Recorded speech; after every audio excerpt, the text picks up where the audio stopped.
नमस्कार, मैं हूं सुधीर चौधरी और ब्लैक एंड व्हाइट में आपका स्वागत है। आज सबसे पहले हम सैफ अली खान पर हुए हमले को लेकर उठ रहे कई सवालों का एक विश्लेषण करेंगे। देश भर में लोग ये चर्चा कर रहे हैं कि क्या सैफ पर हुए हमले के पीछे कोई और ही कहानी है। सीसीटीवी फुटेज में दिख रहा व्यक्ति गिरफ्तार किए गए अपराधी से अलग कैसे दिख रहा है, और अगर हमले के समय करीना कपूर घर पर ही मौजूद थी तो वो सैफ के साथ अस्पताल क्यों नहीं गई।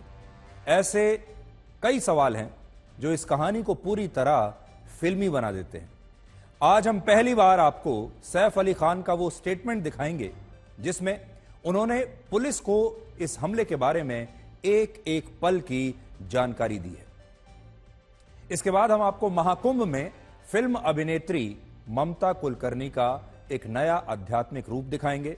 अब ममता कुलकर्णी किन्नर अखाड़े की महामंडलेश्वर बन गई हैं और उनका नया नाम होगा श्री यमाई ममता नंदगिरी।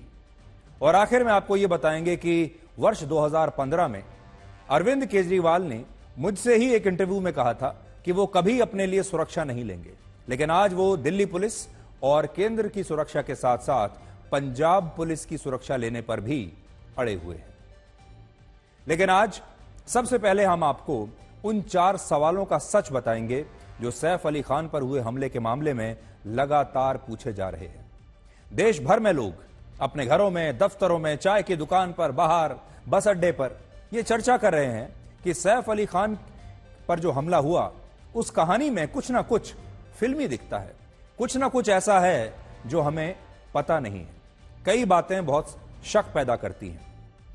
आप में से भी बहुत सारे लोगों ने अपने घर में डाइनिंग टेबल पर बैठकर अपने परिवार और दोस्तों के साथ यह चर्चा जरूर की होगी कि सैफ अली खान पर जो हमला हुआ है उसमें जो बातें सामने निकल कर आ रही हैं उनमें कुछ शक पैदा होता है। ऐसा लगता है कि पूरा सच अभी सामने आया नहीं है। ऐसा लगता है कि कुछ बातें ऐसी हैं जो छिपाई जा रही हैं। कुछ ऐसा है जो नेचुरल नहीं है, प्राकृतिक नहीं है। और लोगों के मन में बहुत सारे सवाल हैं, खास तौर पर जब से लोगों ने ये तस्वीरें देखी हैं जब सैफ अली खान अस्पताल से डिस्चार्ज होकर घर जा रहे थे। उसके बाद से इन तस्वीरों पर भी सवाल उठने लगे कि सैफ अली खान इतने खुश और इतने फिट कैसे दिख रहे हैं 5 दिन के अंदर ही, अगर उन पर एक जानलेवा हमला हुआ था। और भी बहुत सारे सवाल हैं। तो आज हम एक एक सवाल जिस पर इस देश की जनता चर्चा कर रही है, जिस पर मीडिया चर्चा कर रहा है, वो सवाल आपके सामने रखेंगे और उन सवालों का क्या जवाब हो सकता है, एक्सप्लेनेशन क्या हो सकता है, यह भी आपके सामने रखेंगे। सबसे बड़ी बात यह है कि सैफ अली खान ने पुलिस को अपना स्टेटमेंट दे दिया है और इस स्टेटमेंट में उन्होंने इस हमले के बारे में शुरू से लेकर आखिर तक सब कुछ बताया है। इसलिए आज यह स्टेटमेंट भी मैं आपके सामने बताने वाला हूं आपको कि इसमें क्या है, इसलिए ध्यान से आप सुनिएगा। तो पहला सवाल तो यह है कि क्या सैफ अली खान को जब अस्पताल लाया गया तब उनका 8 साल का बेटा तैमूर उनके साथ था या नहीं, और क्या यह जानकारी भी गलत है कि सैफ अली खान को देर रात 2:43 पर अस्पताल लाया गया था। दूसरा, जब हमले के वक्त करीना कपूर खान अपने घर पर ही मौजूद थी तो वो अपने पति सैफ को खुद अस्पताल लेकर क्यों नहीं गई। आखिर कोई भी पत्नी अगर उसके सामने उसके पति पर हमला हुआ है, पति घायल है, तो क्या पत्नी सबसे पहले खुद अपने पति को अस्पताल नहीं लेकर जाएगी? क्या अपने बच्चे और घर के एक नौकर के साथ उसे अस्पताल भेज देगी? तीसरा सवाल, क्या जिस अपराधी को पुलिस ने गिरफ्तार किया है वो अपराधी असली हमलावर नहीं है? और क्या सीसीटीवी फुटेज में दिख रहे अपराधी की शक्ल, उसका हुलिया गिरफ्तार हुए अपराधी से अलग है? और चौथा सवाल यह है कि क्या सैफ अली खान पर हुआ हमला असली है या ये हमला भी पूरी तरह नकली हो सकता है? क्या ये किसी फिल्म की स्क्रिप्ट जैसा है कि जिसने स्क्रिप्ट लिखी उसके दिमाग में जो बातें आई उसने वैसे ही ट्विस्ट और टर्न इसमें लगा दिए? ये एक वेब सीरीज जैसी स्क्रिप्ट दिखाई दे रही है। तो सबसे पहले तो आप ये देखिए कि इस घटना में जो एफआईआर दर्ज हुई है उसमें लिखे गए बयानों पर लोगों को शक क्यों हो रहा है, पहले तो आप ये देखिए। एफआईआर में लिखा है कि अपराधी देर रात 2 बजे सैफ अली खान के घर में दाखिल हुआ और 2:33 पर वो वहां से हमला करने के बाद फरार भी हो गया। यह भी दावा है कि देर रात 2:43 पर जिस ऑटो रिक्शा से सैफ अली खान अस्पताल पहुंचे, उस ऑटो रिक्शा में उनके साथ उनका बेटा तैमूर भी मौजूद था। और ये सारी बातें पुलिस ने भी अपने बयानों में कही है। लेकिन आज हमें इस हमले की एक मेडिकल रिपोर्ट मिली है, जिसमें 2 बातें बड़ी महत्वपूर्ण हैं। पहली बात, इसमें यह लिखा है कि सैफ को देर रात 2:43 पर नहीं, बल्कि 4:11 पर अस्पताल में भर्ती कराया गया था। तो पहली बात तो आप ये देख लीजिए, 2:43 नहीं, सुबह 4:11 पर सैफ को अस्पताल में भर्ती कराया गया है। दूसरी महत्वपूर्ण बात, सैफ को जिस व्यक्ति ने अस्पताल में भर्ती कराया, उसका नाम है अफसर जैदी। इस रिपोर्ट से उस दावे पर शक पैदा होता है जिसमें यह कहा जा रहा था कि सैफ को जिस वक्त अस्पताल लाया गया, उस समय उनके बेटे तैमूर और सैफ के घर में काम करने वाला एक कर्मचारी, इन दोनों के अलावा और कोई नहीं था। और दूसरा, उन्हें रात को 2:43 पर अस्पताल में भर्ती कराया गया। अभी तक हम सब यही सुनते हुए आ रहे हैं। अब ये अफसर जैदी कौन है जिन्होंने अस्पताल में सैफ को भर्ती कराया? तो अफसर जैदी का पूरा नाम है अफसर अब्बास जैदी, और वो एक ऐसी कंपनी के फाउंडर हैं जो सेलिब्रिटी मैनेजमेंट का काम देखती है। और ऐसा कहा जा रहा है कि सैफ अली खान और अफसर जैदी के बीच काफी अच्छी दोस्ती है, उन दोनों के बड़े घनिष्ठ संबंध हैं। और इसमें कोई बड़ी बात भी नहीं है। जब भी व्यक्ति मुसीबत में होता है तो अपने परिवार के बाद अपने दोस्त को ही फोन करता है, और हो सकता है कि उनके परिवार ने अफसर जैदी को फोन किया हो और वो वहां पर आए हो। लेकिन यहां सवाल वही है कि जब सैफ अली खान को अस्पताल में लाने वाले अफसर अब्बास जैदी थे, तो अब तक यह क्यों कहा जा रहा था कि तैमूर और सैफ के घर में काम करने वाला एक कर्मचारी उन्हें अस्पताल लेकर आए थे? ये सारी बातें लोग आपस में जब बातचीत कर रहे हैं तो भी एक दूसरे से कर रहे हैं, और सोशल मीडिया पर भी लोग लगातार पूछ रहे हैं, और इस मेडिकल रिपोर्ट को लेकर काफी विवाद भी हो रहा है। हालांकि इन बातों पर सैफ अली खान का पक्ष आ गया है, और यह पक्ष सबसे महत्वपूर्ण है, क्योंकि सवाल पूछने वाले तो पूछ ही रहे हैं। बहुत लोगों को इस पूरी थ्योरी पर शक हो रहा है, लेकिन सैफ क्या कहते हैं, सबसे ज्यादा यह भी तो मायने रखता है। तो सैफ ने क्या कहा है बताते हैं आपको। सैफ की तरफ से हमें यह पता चला कि जब वो अस्पताल आए तब वहां उनके बेटे तैमूर और उनके घर में काम करने वाले कर्मचारी के अलावा कोई नहीं था। लेकिन देर रात 3 बजे उनके परिवार की तरफ से उनके दोस्त अफसर अब्बास जैदी को इस घटना की जानकारी दी गई, और बाद में अफसर जैदी ने अस्पताल पहुंचकर एडमिशन फॉर्म भरा, और इसमें सैफ को अस्पताल लाने वाले कॉलम में उन्होंने अपना नाम लिख दिया, क्योंकि ये कॉलम पूरा एक फॉर्म भरना पड़ता है जब किसी मरीज को अस्पताल में दाखिल कराना पड़ता है। उसमें यह भी बताना होता है कि इस मरीज को अस्पताल में कौन लेकर आया। तो उन्होंने उस कॉलम में अपना नाम लिख दिया कि मैं लेकर आया हूं, और इसमें समय भी वही लिखा है जब वो इस फॉर्म को भर रहे थे।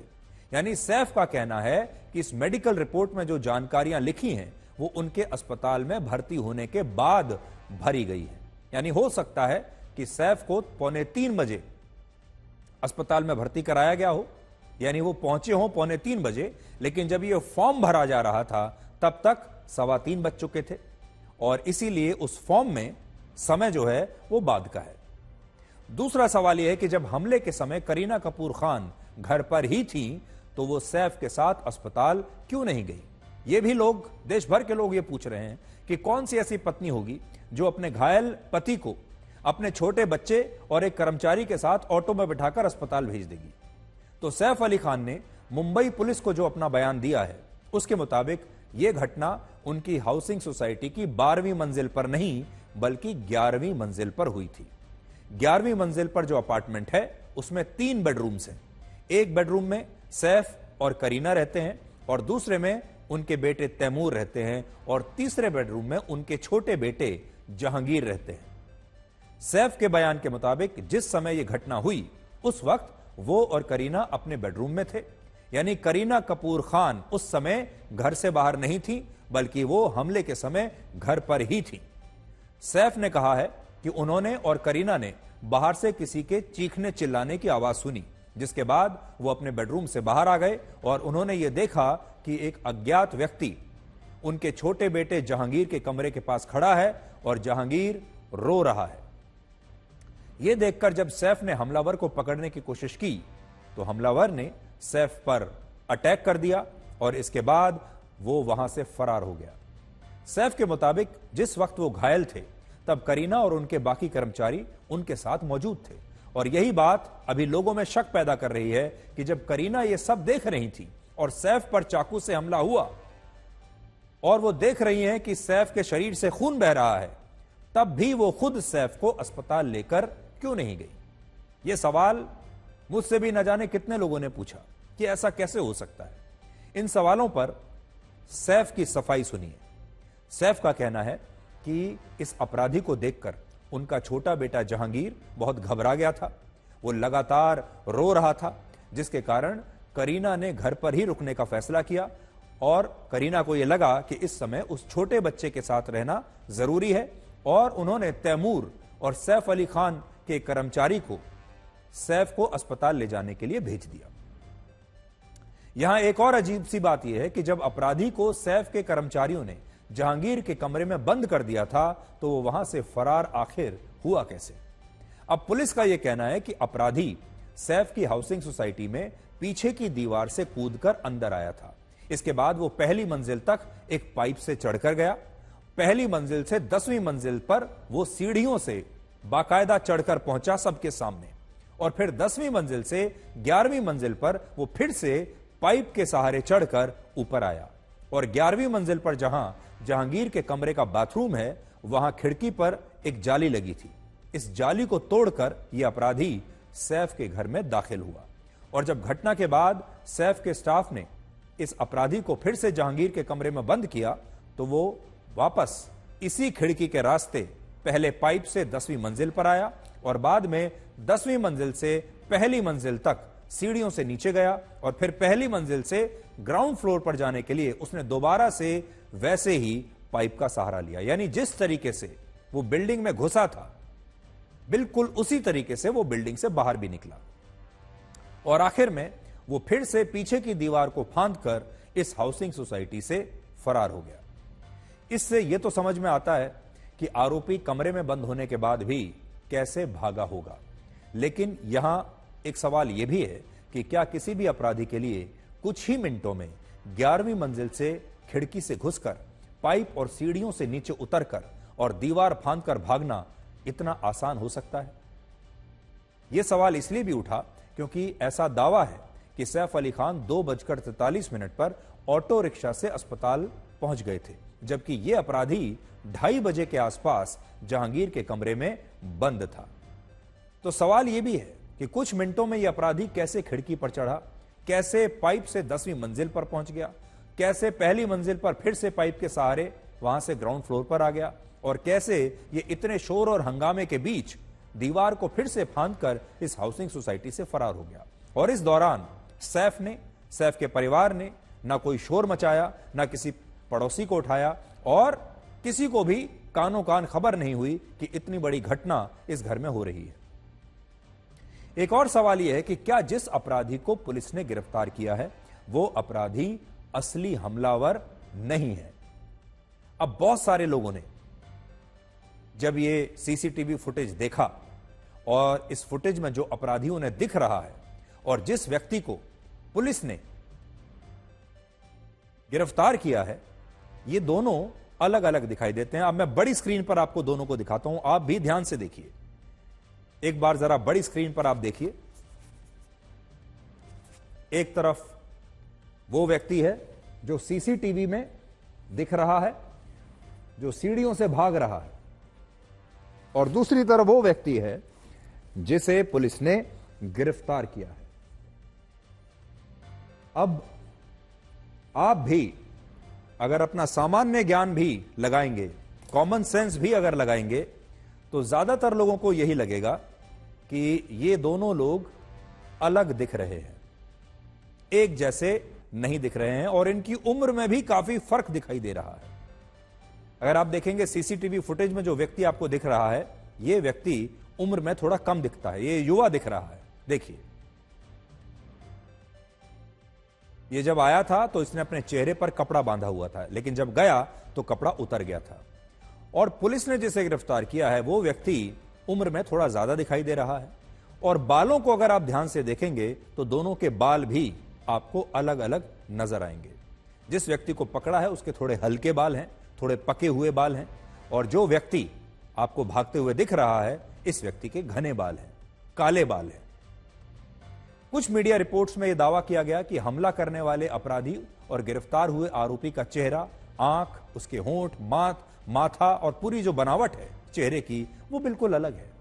ऐसा दावा किया गया कि जिस संदिग्ध को पुलिस ने गिरफ्तार किया उसका माथा लंबा है और उसका जो चेहरा है वो अलग दिखता है, जबकि सीसीटीवी में दिख रहे अपराधी का माथा थोड़ा छोटा सा उसके मुकाबले दिखता है और दोनों के बीच चेहरे को लेकर भी अंतर दिखाई दे रहा है। अब कुछ लोग एआई टूल्स की मदद से यह तुलना करके भी दिखा रहे हैं कि पुलिस ने असली हमलावर की जगह किसी और व्यक्ति को गिरफ्तार कर लिया है और इस मामले में जरूर कुछ ऐसा है जिसे छिपाने की कोशिश हो रही है। अब आपको ऐसा लग रहा होगा जैसे आप कोई क्राइम थ्रिलर देख रहे हैं, जैसे आप कोई ऐसी फिल्म देख रहे हैं जो सस्पेंस से भरी हुई है। एक हमला हुआ है और उस हमले की जांच हो रही है और सब जानना चाहते हैं कि हमला किसने किया है। आपको बिल्कुल ऐसा लगता होगा जैसे या तो आप कोई ऐसी वेब सीरीज देख रहे हैं जिसमें आप दिल थाम कर बैठे हैं कि अब आगे क्या होने वाला है। बिल्कुल सब कुछ फिल्मी दिखाई दे रहा है। तो ऐसे मामलों में फोरेंसिक जांच बहुत महत्वपूर्ण होती है और हमें यह पता चला कि फोरेंसिक टीम ने घटनाक्रम से जितने भी फिंगरप्रिंट्स लिए थे वो गिरफ्तार हुए आरोपी शरीफुल से मैच हो गए हैं। यानी फोरेंसिक टीम की जांच इस बात की पुष्टि कर रही है कि पुलिस ने सही अपराधी को गिरफ्तार किया है। तो वो सारे लोग जो ये कहते हैं कि अपराधी का चेहरा अलग है और जो सीसीटीवी में दिख रहा है उसका चेहरा अलग है, उनके लिए यह बात स्पष्ट हो गई है कि मुंबई पुलिस की फोरेंसिक टीम ने जो फिंगरप्रिंट्स इकट्ठे किए वो सारे फिंगरप्रिंट्स मैच हो गए हैं। जिस व्यक्ति को गिरफ्तार किया है उसी के फिंगरप्रिंट्स सैफ के घर पर पाए गए हैं और इसी व्यक्ति के फिंगरप्रिंट्स उस पाइप पर भी मिल गए हैं जिस पाइप से चढ़कर यह सैफ अली खान के घर में घुसा था। तो यह सारी जो थ्योरी है यह अब डिस्ट्रॉय हो गई है। अब सवाल यह है कि अगर पुलिस ने सही अपराधी को गिरफ्तार किया है तो उसकी तस्वीर सीसीटीवी फुटेज में दिख रहे हमलावर से अलग क्यों दिखती है? तो इसकी भी 3 वजहें हैं। पहली वजह यह कि सीसीटीवी फुटेज में जो हमलावर दिख रहा है उस फुटेज की ब्राइटनेस को बढ़ाने के लिए पुलिस ने इस फुटेज में कई फिल्टर्स का इस्तेमाल किया और इसी के कारण इस तस्वीर में हमलावर के चेहरे का रंग गोरा दिख रहा है और गिरफ्तार हुए अपराधी का रंग सांवला दिख रहा है, क्योंकि ये जो सीसीटीवी फुटेज है इसमें फिल्टर्स का इस्तेमाल किया गया है। और ये जो सीसीटीवी फुटेज रिलीज हुई है ये पुलिस द्वारा रिलीज की गई थी। आप समझ लीजिए रिलीज हुई है या लीक हुई है, लेकिन ये वो है जो पुलिस के पास थी और इसमें कई फिल्टर्स का प्रयोग किया गया है। जैसे आप जब अपनी फोटो आजकल लेते हैं या इंस्टाग्राम पर अपनी जब फोटो डालते हैं तो आप में से ज्यादातर लोग उसमें पहले फिल्टर का प्रयोग करते हैं और उस फिल्टर से आप ज्यादा सुंदर दिखने लगते हैं। आपकी जो काया है वो ज्यादा सुंदर दिखने लगती है, बाल ज्यादा अच्छे दिखने लगते हैं और आप जैसे असल में दिखते हैं उससे कहीं ज्यादा अच्छे आप इंस्टाग्राम पर दिखते हैं, क्योंकि आप अपनी ब्राइटनेस बढ़ा लेते हैं, उसमें कई तरह के फिल्टर्स लगाते हैं।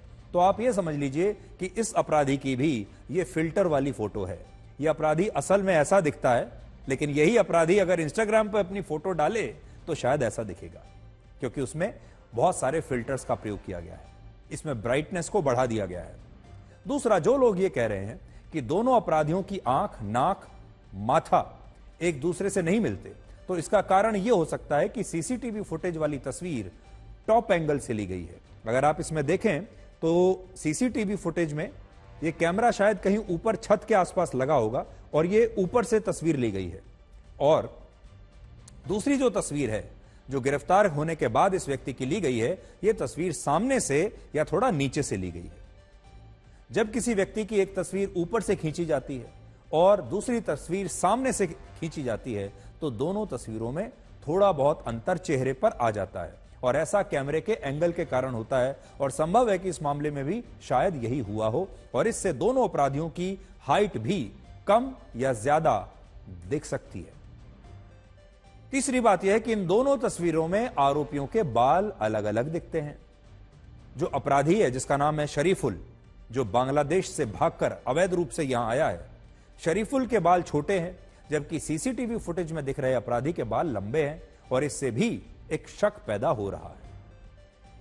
इस पर पुलिस ने यह कहा कि सैफ पर हमला करने के बाद शरीफुल सुबह सुबह दादर वेस्ट से मुंबई के वर्ली कोलीवाड़ा इलाके में गया था, जहां एक दुकान पर उसने सबसे पहले अपने बाल कटवा लिए, हेयर कट कराया और इसीलिए दोनों तस्वीरों में अपराधी के बाल अलग अलग दिख रहे हैं। यानी जिस दिन हमला किया उस दिन इसके बाल लंबे थे और अगले ही दिन इसने अपने बाल कटवा लिए, हेयर कट ले लिया।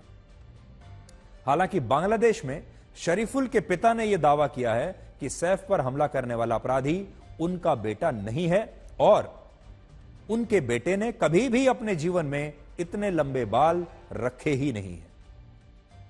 तो बांग्लादेश से इस अपराधी के पिता से भी हम मिल लिए और पिता का यह कहना है कि यह उनका बेटा नहीं है। अब आप यह देखिए कि इस मामले में पुलिस से क्या गलती हुई है। असल में इस तरह की घटनाओं में जब तक शिकायतकर्ता खुद अपराधी को देखकर उसकी शिनाख्त नहीं करता तब तक पुलिस को आरोपी का चेहरा छिपा कर रखना होता है और उसे संदिग्ध मानकर ही चलना होता है। आपने अक्सर यह देखा होगा कि ऐसे मामलों में पुलिस अपराधियों के चेहरे पर एक नकाब जरूर पहनवा देती है और जब शिकायतकर्ता खुद अपराधी को देखकर शिनाख्त कर लेता है और कह देता है कि इसी अपराधी ने इस घटना को अंजाम दिया है, तब पुलिस उस अपराधी का चेहरा सार्वजनिक करती है, मीडिया के सामने लाती है। इसीलिए आपने देखा होगा, आप कई बार सोचते होंगे कि जब पुलिस किसी अपराधी को पकड़ती है तो उसके चेहरे को ढक क्यों देती है, उसे एक नकाब क्यों पहना देती है। कुछ मामलों में पहनाती है और कुछ मामलों में नहीं पहनाती है। और इस मामले में अब तक सैफ अली खान और उनके घर में काम करने वाली मेड ने और कर्मचारियों ने इस अपराधी की शिनाख्त नहीं की है, लेकिन इससे पहले ही पुलिस ने इस संदिग्ध का चेहरा मीडिया के सामने दिखा दिया, पूरे देश को दिखा दिया और कुछ ही मिनटों में इस अपराधी का चेहरा पूरे देश के लोगों ने देख लिया, क्योंकि इसका जो तस्वीर थी ये आग की तरह सोशल मीडिया पर फैल गई। इंस्टाग्राम पर आप सबके पास आ गई, फेसबुक पर आ गई, ट्विटर पर आ गई, हर सोशल मीडिया पर इसकी तस्वीर आ गई और पूरे देश ने यह तस्वीर देख ली। जबकि पुलिस को यह करना चाहिए था कि इसे नकाब पहनाकर रखते जब तक सैफ इसकी शिनाख्त ना कर लेते। इसलिए अब यह बात सैफ अली खान और उनके स्टाफ के लोग ही बता सकते हैं कि क्या जो संदिग्ध गिरफ्तार हुआ है इसी व्यक्ति ने उन पर हमला किया था या फिर हमलावर कोई और है। और यह सवाल पुलिस के लिए भी एक बहुत बड़ी चुनौती है। बड़ी बात यह है कि क्या सैफ अली खान ये कहेंगे कि यही था हमलावर, क्या उन्होंने इसकी शिनाख्त की है या नहीं की है। पुलिस पर यह आरोप भी लग रहा है कि उसने इस केस को कम समय में सुलझाने के लिए कुछ गलतियां कर दी। पुलिस बड़ी जल्दबाजी में काम कर रही थी क्योंकि पुलिस के ऊपर बड़ा दबाव था। अब देखिए, जब इस तरह का कोई हाई प्रोफाइल केस होता है जिसे लेकर पूरे देश में हेडलाइंस बनी हुई हैं, न्यूज चैनल्स पर यह पहली हेडलाइन बना हुआ है, इस पर विश्लेषण हो रहे हैं क्योंकि इसमें सैफ अली खान जैसा एक सेलिब्रिटी शामिल है इस घटनाक्रम में, तो पुलिस पर बड़ा दबाव था। मुंबई पुलिस को लगा कि उनकी छवि खराब हो जाएगी।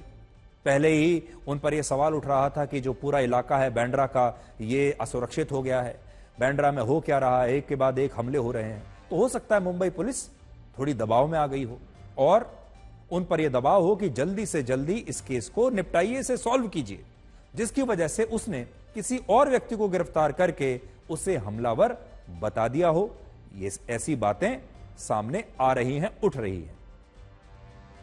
और आखिरी सवाल यह है कि क्या सैफ अली खान पर हुआ यह हमला असली भी है या यह हमला नकली भी हो सकता है, यानी स्क्रिप्टेड हो सकता है, फिल्मी हो सकता है। 21 जनवरी को जब सैफ अली खान अस्पताल से अपने घर आए तब उन्हें देखकर बड़े सारे लोगों को हैरानी हुई। खुद महाराष्ट्र की सरकार में बीजेपी के एक मंत्री ने और कई नेताओं ने यह सवाल उठा दिया कि जब सैफ अली खान की रीढ़ की हड्डी में चाकू का एक टुकड़ा फंस गया था, तब वो 5 दिनों में ही इतने फिट कैसे दिख रहे हैं, इतने खुश कैसे दिख रहे हैं, और कहीं ऐसा तो नहीं कि इस हमले के पीछे कुछ और ही कहानी हो। जिस दिन सैफ अस्पताल से अपने घर लौटे, उस दिन की तस्वीरों में उनकी पीठ पर एक पट्टी जरूर नजर आ रही है। डॉक्टरों का कहना है कि पीठ में इसी पट्टी वाली जगह पर चाकू का एक टुकड़ा 0.5 सेंटीमीटर से, यानी आधे सेंटीमीटर से 1 सेंटीमीटर तक अंदर घुस गया था।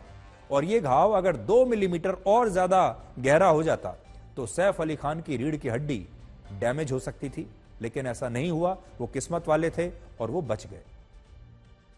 अब समस्या यह है कि लोगों को ऐसा लग रहा है कि सैफ अली खान की रीढ़ की हड्डी में चाकू का टुकड़ा फंस गया, जबकि डॉक्टरों का कहना है कि यह टुकड़ा रीढ़ की हड्डी तक पहुंचा ही नहीं और 2 मिलीमीटर से सैफ की रीढ़ की हड्डी डैमेज होने से बच गई। उन्हें जो चोटें आईं, वो चोटें ऐसी नहीं थीं जिनसे उन्हें चलने में कोई परेशानी होती, जिनसे वो लंगड़ाकर चलते, झुककर चलते या दर्द से कराहते हुए बाहर निकलते। तो अब उन तस्वीरों को आप देखिए। असल में यह केस इतना हाई प्रोफाइल हो गया था कि देश के लोग शायद ये उम्मीद कर रहे थे कि जब सैफ बाहर आएंगे तो वो धीरे धीरे लंगड़ाते हुए, दर्द में कराहते हुए, उनके चेहरे पर बहुत तनाव होगा, टेंशन होगी, वो बाहर निकलेंगे, धीरे धीरे चलेंगे, शायद उन्होंने हाथ में कोई छड़ी पकड़ी होगी, उन्हें बाहर लाते हुए 2 लोगों का सहारा लेना पड़ेगा, ऐसी कल्पना करके शायद लोग चल रहे थे। लेकिन जब उन्होंने सैफ को ऐसे देखा तो लोगों को यह शक होने लगा कि सैफ को तो कुछ हुआ ही नहीं है। लोग ये सोच रहे थे कि सैफ की हालत बड़ी गंभीर होगी, इसलिए वो उन्हें अस्पताल के बाहर इस तरह से देखकर हैरान हो गए। और अब इस पर राजनीति भी हो रही है। और आप भी सुनिए, हमारे देश के नेता सैफ पर अब एक्टिंग करने का आरोप क्यों लगा रहे हैं। कुर्सी में बैठकर, सत्ता में बैठकर अगर आप सैफ अली खान के बारे में इस तरह की बातें करते हैं तो आप कौन से डॉक्टर हैं हमें पता नहीं जो लोग बात करते हैं, लेकिन लीलावती में बैठे हुए डॉक्टर तो असली होंगे, नकली तो नहीं होंगे। इस तरह की बेवकूफी की बात करके मुलजिम को छुपाने का, आरोपी को छुपाने का पाप जो सत्ता में बैठे लोग कर रहे हैं, ये इसमें से स्पष्टता सामने आती है। जो भी अभी अटकलें लगाई जा रही है कि ये आदमी अलग है, चोरी हुई नहीं थी या फिर सैफ अली खान को वहां पे उनके ऊपर अटैक नहीं हुआ था, मेरे ख्याल से सब फॉल्स स्पेकुलेशंस है। दुख इस बात का है कि ओपोजिशन लीडर, ओपोजिशन पार्टियां, वो बांग्लादेश में जो पिताजी बैठा है उसका लड़का अनैतिक, इलीगली हिंदुस्तान में आए, वो कबूल करता है, उसकी बात सुनकर पॉलिटिकल स्टंटबाजी कर रहे हैं। सैफ अली खान को लगा है, हकीकत है, डॉक्टर ने ट्रीटमेंट दी, हकीकत है, जो पकड़ा गया और कोर्ट ने भी वेरीफाई किया। तो इसके लिए अगर पॉलिटिकल स्टंटबाजी करनी है जरूर करें, लेकिन सैफ अली खान के उस जो आरोपी है, जो बांग्लादेशी है, उसके ऊपर हिंदुस्तान में कार्रवाई होगी, सजा होगी, सजा भुगतने के बाद में उसको बांग्लादेश भेजा जाएगा। पता नहीं रही कि क्या एक्चुअली, क्योंकि इतना अगर गहरा घाव है, कमर में एक इंसान चल के आ रहा है, फोटोज अलग दिखा रहे हैं पुलिस, तो हम तो चाहेंगे कि पुलिस सामने आए और बोले कि क्या हकीकत है, क्या हुआ था उस रात को, कैसे वो गया था 12 माले पे। क्योंकि लोगों के दिल के अंदर बहुत सारी बातें, बहुत सारे शक पैदा होते जा रहे हैं। पुलिस को उसका स्पष्टीकरण करना चाहिए, फैमिली को स्पष्टीकरण करना चाहिए कि क्या हुआ था। लोगों ने खाली हर बार राजनीति नहीं करना चाहिए। हमला हुआ है, बात सही है, और पुलिस ने उसमें पूरी कार्रवाई की है, आरोपी को अरेस्ट किया है, आरोपी बांग्लादेश का है, और मतलब इसमें जो हमला होता है, हिंदू हो या मुसलमान हो, लेकिन ऐसा कुछ भेदभाव नहीं करना चाहिए। अब देखिए, कुछ बातें बड़ी स्पष्ट करने वाली हैं। जो लोग भी ये सारी थ्योरीज पर बात कर रहे हैं, उन्हें 2-3 बातें और ध्यान में रखनी होगी। पहली बात तो यह है कि महाराष्ट्र में बीजेपी की अपनी सरकार है, किसी दूसरी पार्टी की सरकार नहीं है, इसलिए बीजेपी की अपनी सरकार है। मुंबई की जो पुलिस है, उसे कौन मैनेज कर सकता है? विपक्ष के नेता तो नहीं कर सकते, क्या विपक्ष के नेता मुंबई में पुलिस को मैनेज कर सकते हैं? क्या मुंबई की पुलिस वो काम करेगी जो सैफ अली खान उन्हें कहने के लिए करेंगे, या सैफ का परिवार उन्हें कहेगा कि आप ऐसा कीजिए, ऐसा कह दीजिए, इस इन्वेस्टिगेशन को ऐसा करिए? क्या मुंबई पुलिस ऐसा करेगी? आखिर मुंबई पुलिस किसके दबाव में काम करेगी? सैफ के दबाव में करेगी या अपनी सरकार के दबाव में करेगी? और सरकार किसकी है? सरकार तो बीजेपी की है। क्या बीजेपी की सरकार सैफ अली खान के घर में अगर कुछ ऐसा हुआ है जो वो बताना नहीं चाहते, क्या बीजेपी की सरकार उनकी मदद करेगी? क्या मुंबई की जो पुलिस है वो क्यों सैफ अली खान के इस पूरी स्क्रिप्ट के हिसाब से वो खुद भी एक्टिंग करने लगेगी? ये बात समझ में नहीं आती, समझ के बाहर है। तीसरी बात यह है कि आजकल सोशल मीडिया का जमाना है, हर व्यक्ति के हाथ में कैमरा है, हर व्यक्ति के हाथ में स्मार्टफोन है। लीलावती अस्पताल में जब सैफ को ले जाया गया तो लीलावती अस्पताल, उसे कौन मैनेज कर सकता है? क्या लीलावती अस्पताल में जिन डॉक्टरों ने सैफ का इलाज किया, क्या वो सारे मैनेज्ड हैं? और वो किसके कहने पर काम कर रहे हैं? लीलावती अस्पताल में बहुत सारा स्टाफ होगा, उस समय भी सैकड़ों का स्टाफ रहा होगा लीलावती अस्पताल में जब सैफ वहां गए होंगे।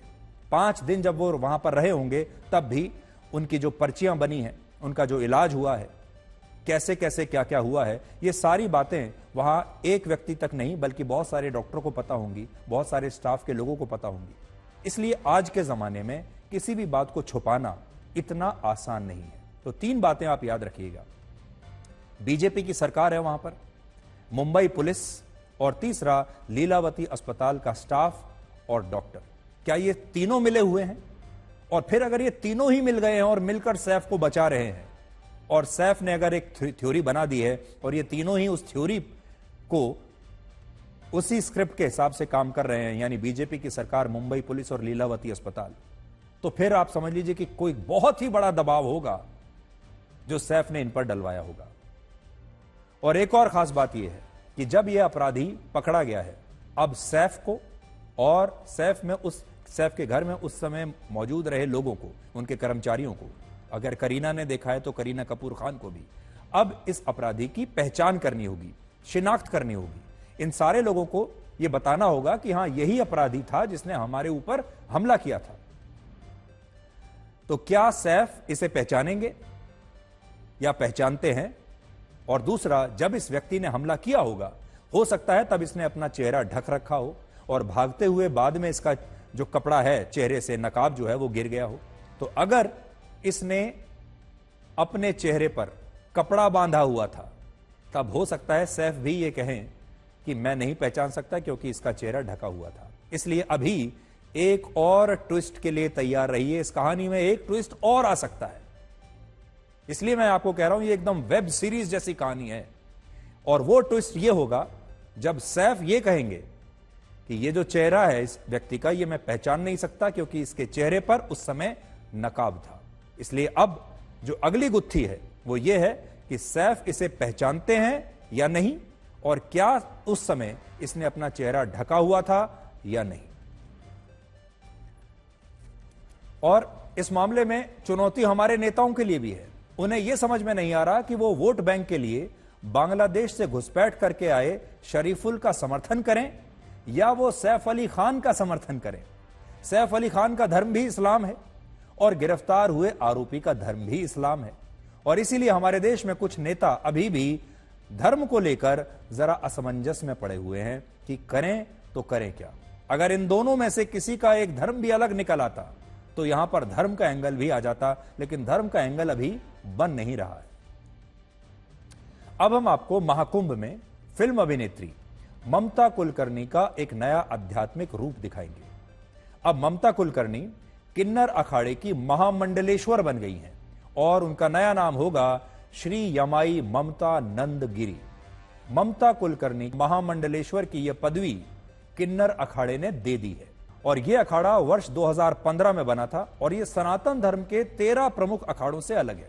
इस अखाड़े की आचार्य महामंडलेश्वर लक्ष्मी नारायण त्रिपाठी हैं और आज ममता कुलकर्णी ने सबसे पहले उन्हीं से मुलाकात की, जिसके बाद किन्नर अखाड़े ने यह ऐलान किया कि वो ममता कुलकर्णी को महामंडलेश्वर की पदवी देगा।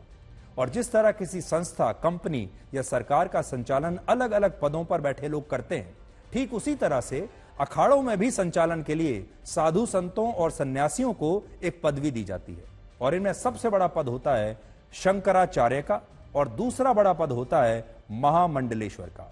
और ममता कुलकर्णी अब महामंडलेश्वर बन चुकी है। महामंडलेश्वर बनने के लिए सबसे पहले किसी व्यक्ति को स्वयं का पिंडदान करना होता है और उसके बाद उसका पट्टाभिषेक किया जाता है और आज यही हुआ।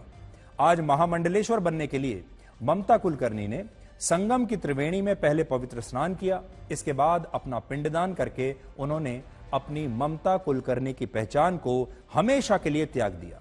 अब वो ममता कुलकर्णी नहीं बल्कि श्री यमाई ममता नंद गिरी कहलाएंगी और उन्हें किन्नर अखाड़े की महामंडलेश्वर आज से माना जाएगा। अब बहुत सारे लोग कह रहे हैं कि ममता कुलकर्णी अचानक से महामंडलेश्वर कैसे बन गई, और क्योंकि महामंडलेश्वर बनने के लिए तो पहले दीक्षा लेनी पड़ती है, लंबी अवधि तक तपस्या करके सांसारिक जीवन के प्रवृत्ति मार्ग को छोड़ना पड़ता है।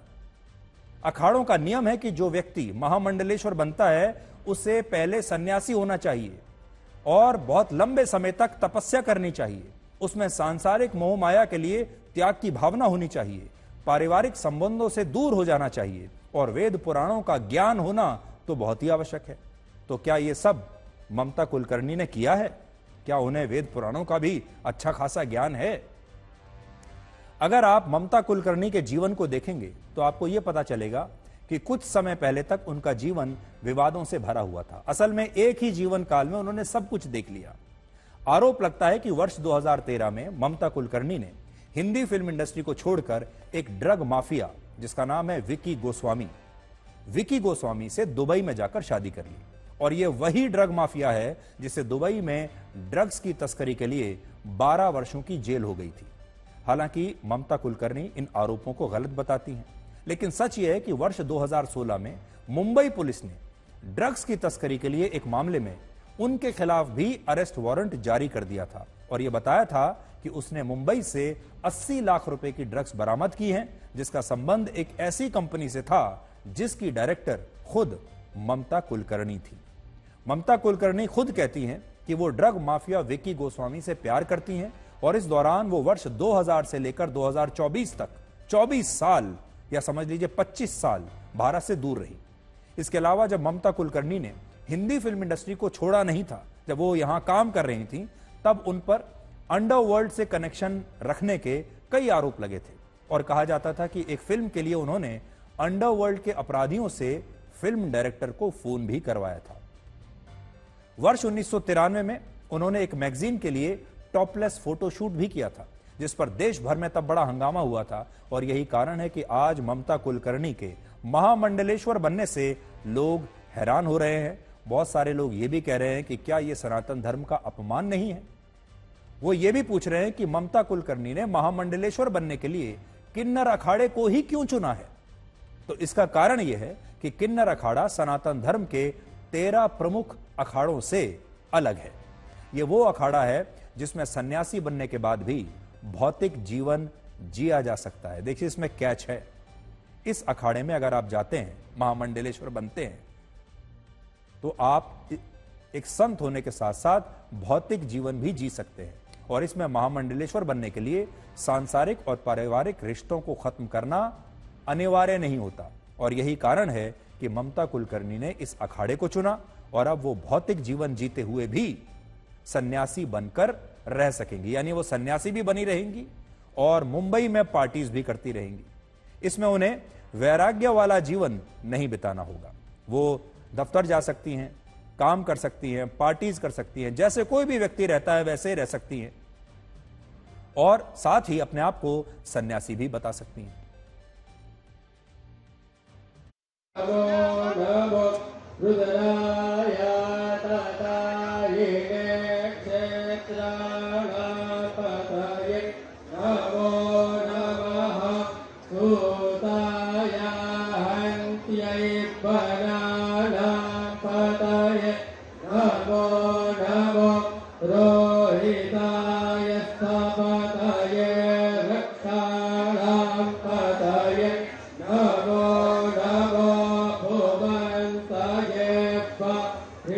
Kreta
पट्टा गुरु मैंने लक्ष्मी नारायण त्रिपाठी को चुना बिकॉज आज शुक्रवार है और सर्वप्रथम आज महाकाली का दिन है और मुझे कल महामंडलेश्वर बनाने की तैयारी चल रही थी, मुझे पूछा गया तो, लेकिन आज मुझे महाशक्ति ने आदेश दिया कि मुझे ये चुनना है लक्ष्मी नारायण त्रिपाठी जी को, बिकॉज वो साक्षात अर्धनारेश्वर के स्वरूप है। और इससे बड़ी मेरे लिए क्या उपाधि हो सकती है कि एक अर्धनारेश्वर के हाथ में मेरा पट्टा अभिषेक हो रहा है। काफी लोग नाराज है, मीडिया लोग नाराज है, मेरे फैंस नाराज है, उनको लगा कि मैं वापस बॉलीवुड आऊंगी, लेकिन ठीक है, जैसे ईश्वर की इच्छा। महाकाल और महाकाली के इच्छा के आगे किसी का कुछ नहीं चलता, वही परब्रह्म है। जो आज की पीढ़ी के हमारे दर्शक हैं वो सोच रहे होंगे कि ये ममता कुलकर्णी कौन है, शायद ममता कुलकर्णी को पहचानते नहीं होंगे। जो इससे पिछली पीढ़ी के जो हमारे दर्शक हैं वो शायद ममता कुलकर्णी को जानते होंगे, क्योंकि ममता कुलकर्णी 90 के दशक में हिंदी फिल्म इंडस्ट्री में आई थी। और मैं उनकी कुछ मशहूर फिल्में आपको बताता हूं। उनकी एक मशहूर फिल्म है करण अर्जुन, जिसमें शाहरुख खान और सलमान खान थे। करण अर्जुन एक सुपरहिट फिल्म है, आपको याद होगा, और इस फिल्म ने कई बड़े रिकॉर्ड बनाए थे। आज भी लोग करण अर्जुन फिल्म को जानते हैं और उसे याद करते हैं। उस फिल्म में ममता कुलकर्णी थी। एक और बड़ी सुपरहिट फिल्म आई थी क्रांतिवीर, नाना पाटेकर के साथ, उसमें भी ममता कुलकर्णी अच्छे रोल में थी। फिर अक्षय कुमार के साथ उनकी एक सुपरहिट फिल्म है सबसे बड़ा खिलाड़ी, उसमें भी ममता कुलकर्णी थी।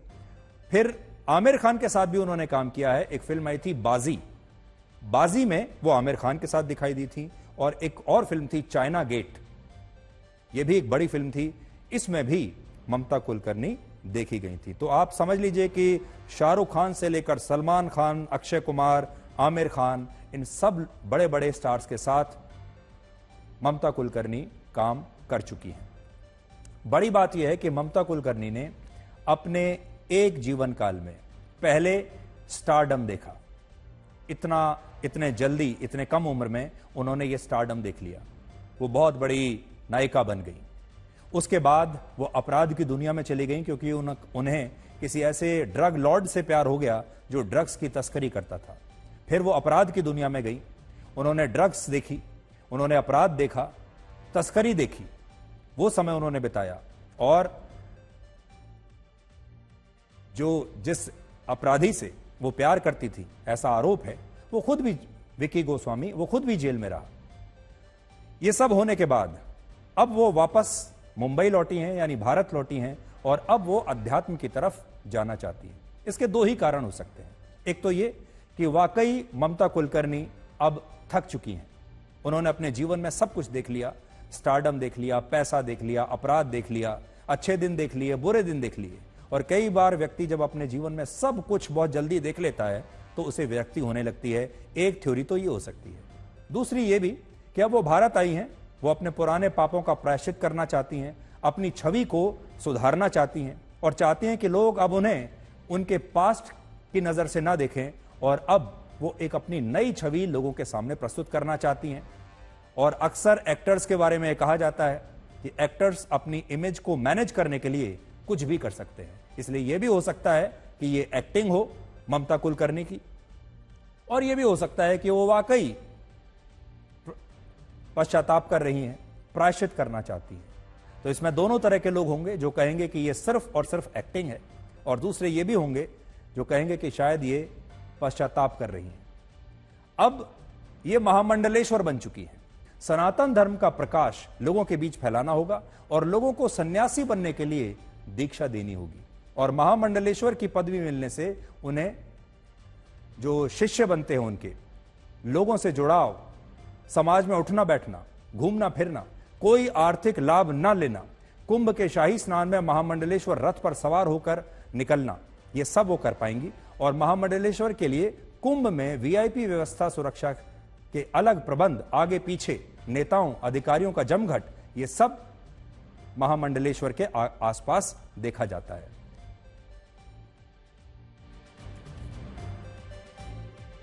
और अब हम आपको यह बताएंगे कि क्या दिल्ली के पूर्व मुख्यमंत्री और आम आदमी पार्टी के संयोजक अरविंद केजरीवाल को वाकई जान का खतरा है।